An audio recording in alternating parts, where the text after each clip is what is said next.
नमस्कार दोस्तों, मेरा नाम डॉक्टर मोहम्मद शाह आलम है। मैं अभिलाषी यूनिवर्सिटी मंडी हिमाचल प्रदेश में असिस्टेंट प्रोफेसर के पद पे कार्यरत हूँ। आज हम गेहूं की आधुनिक बुवाई के विषय में चर्चा करेंगे। गेहूं आपकी रबी फसलों में से एक प्रमुख फसल है। इसका उत्पादन भारत में धान के बाद दूसरे स्थान पर आता है। ये आपके उत्तर प्रदेश, पंजाब, हरियाणा, राजस्थान, बिहार समेत अन्य राज्यों में भी इसका उत्पादन होता है। बदलते हुए जलवायु के कारण गेहूं का उत्पादन लगातार घटता चला जा रहा है। इसी कारण हमें गेहूं को आधुनिक तरीके से बोना, उसकी सिंचाई देना, उसके उर्वरक देना आना चाहिए। गेहूं के बोने का उचित समय आपका 25 नवंबर होता है। इसको आप मध्य नवंबर यानी कि 15 नवंबर को भी 15 नवंबर से 25 नवंबर तक बो सकते हैं। गेहूं की बुआई 3 चरण में की जाती है: अगेती चरण, मध्य चरण और पिछेती चरण। अगेती चरण में आपकी बुआई 25 अक्टूबर से लेकर 10 नवंबर तक की जाती है। मध्य चरण में आपकी बुआई 11 नवंबर से लेकर 25 नवंबर तक की जाती है और पिछेती चरण में आपकी बुआई 26 नवंबर से लेकर 25 दिसंबर तक करते हैं। आप इसकी बुआई जनवरी तक कर सकते हैं अगर किसी कारणवश आप इसको पहले नहीं बो पाए हैं। बुआई करने से पहले हमें खेत को अच्छी तरह से तैयार कर लेना चाहिए। खेत को तैयार करने के लिए आप एक मिट्टी पलटने वाला हल या फिर डिस्क हैरो का इस्तेमाल करें और उसी के साथ आप पाटा लगा दें। पाटा लगाने का मतलब होता है ज़मीन को समतल कर देना। इसी के साथ हम एक सिंचाई भी कर देते हैं। सिंचाई इसलिए करते हैं ताकि मिट्टी में नमी बनी रहे और गेहूं का जो बीज है वो अच्छे से अंकुरित हो जाए। गेहूं के बीज को अंकुरित होने के लिए 20 से 25 डिग्री सेल्सियस का तापमान चाहिए होता है, क्योंकि गेहूं एक ठंडी फसल है। इसको ठंडी में बुआई करते हैं। गेहूं का आप बुआई करने के बाद इसमें आप जो बीज होता है वो 5 सेंटीमीटर की गहराई में डालें और उसके साथ ही उर्वरक को भी डाल दें। उर्वरक में आप नाइट्रोजन जब डालें तो उसकी आधी मात्रा बुआई के समय डाल दें और बाकी आधी बची मात्रा आप पहली सिंचाई यानी कि 21 दिन बाद आप डाल दें। फास्फोरस और पोटास की पूरी मात्रा आप बुआई के समय ही डालेंगे।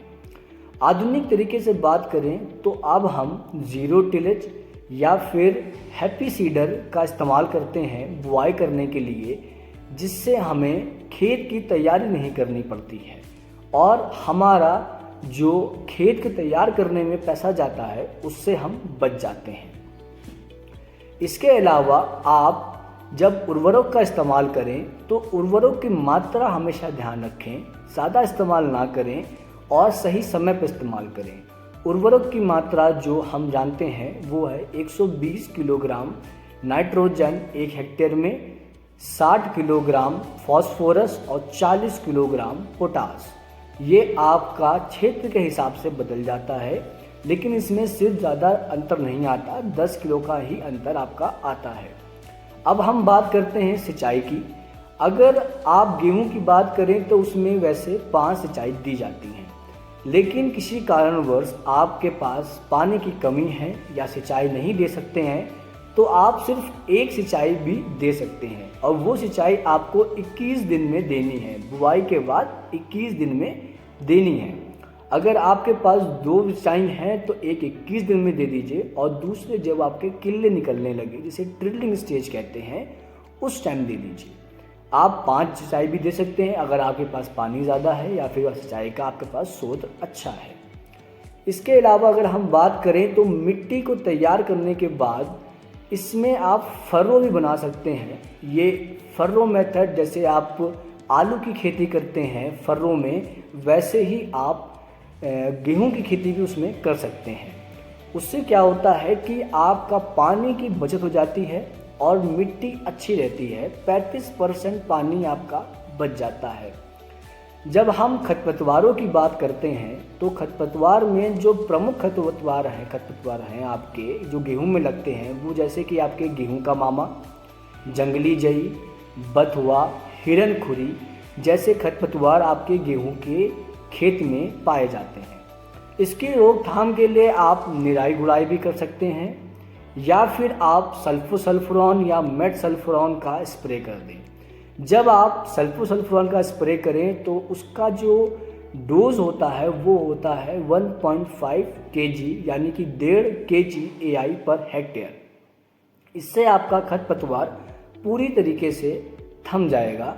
आप निराई गुड़ाई भी थोड़ा कर लें, अगर आपके पास लेबर हो तो आप निराई गुड़ाई भी कर सकते हैं। जो सबसे खतरनाक रोग लगते हैं आपके गेहूं के में, वो जैसे कि पीला रतुआ या काला रतुआ या भूरा रतुआ जो लगता है, उसका जो मुख्य कारण ये होता है जो देर से बुआई करते हैं, यानी कि जो दिसंबर आखिरी में या जनवरी शुरुआत में आप बुआई कर रहे हैं तो उसमें पीला रतुआ लगने का बहुत आशंका होती है। और इसी के साथ उन स्थानों पे ये ज़्यादा लगता है जहाँ पे आपकी नमी पाई जाती है, वहाँ पे ये पीला रतुआ लगता है। अगर आपको इसकी पहचान करनी है तो आप किसी पेड़ पे जाइए और अगर उसमें कोई पीला कलर का अगर आपके पास कुछ पाउडर जैसा लगा हुआ है तो वो पीला रतुआ रोग होता है।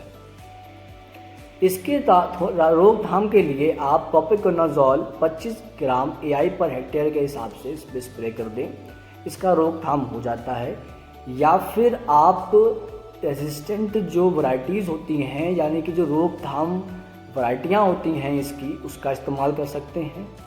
आपके नई जो सर्टिफाइड सीड हों जो सरकार प्राप्त करवाती है किसानों को, उन बीजों का उपयोग करें, सर्टिफाइड सीडों का उपयोग करें। आप अच्छे जो वैरायटीज़ हैं उनका उपयोग करें, जिससे आपका जो गेहूं का उत्पादन है वो कम ना हो। इसके अलावा जब आप देखते हैं कि अप्रैल तक आपके गेहूं या फिर गेहूं के बीज कह लें हम, वो अच्छी तरीके से पक जाते हैं, उसी के साथ हम इसकी कटाई भी कर सकते हैं। जब आपका पूरा पौधा सूख जाए, उसमें ज़्यादा नमी ना हो और आपका बीज भी पूरे तरीके से सूख जाए, तब हम उसकी कटाई करते हैं। जो कटाई करने के बाद जो आपका भूसा बचता है या पुआल बचता है, उसका इस्तेमाल आप मवेशियों के चारे के तरीके से भी कर सकते हैं। किसान भाइयों, ये मेरा अनुरोध है कि आप कोई भी बचा हुआ जो आपका पौधा होता है गेहूं का या धान का, उसको जलाए ना, प्रदूषण ना फैलाएं। इससे आपका और हमारा ही नुकसान होता है। इसके अलावा आप इसका भूसे में इस्तेमाल करें तो इससे आपका मुनाफा होगा और प्रदूषण भी नहीं होगा। तो किसान भाइयों, मैं यहीं पे रोक लेता हूँ। आप अगर कोई संचेत हो तो बताएं। शुक्रिया।